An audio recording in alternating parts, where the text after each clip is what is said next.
AVN, which stands for Avascular Necrosis of the hip. This has become a very common problem nowadays after COVID. During COVID, people took steroid pills. And along with steroids, within a few months and a few years, people started experiencing hip joint pain.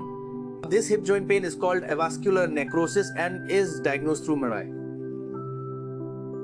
If AVN is in the early stage, treatment involves medication and physiotherapy. Smokers should quit smoking.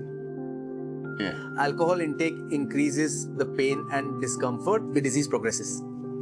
Therefore, alcohol consumption should also be reduced and steroids should not be taken at all. In stage 3 and stage 4 problems, joint necrosis has occurred and damage has already happened. While walking, you limp, you hobble. Climbing stairs becomes difficult, the pain starts to disturb you at night. Stage 4 arthritis generally requires hip replacement.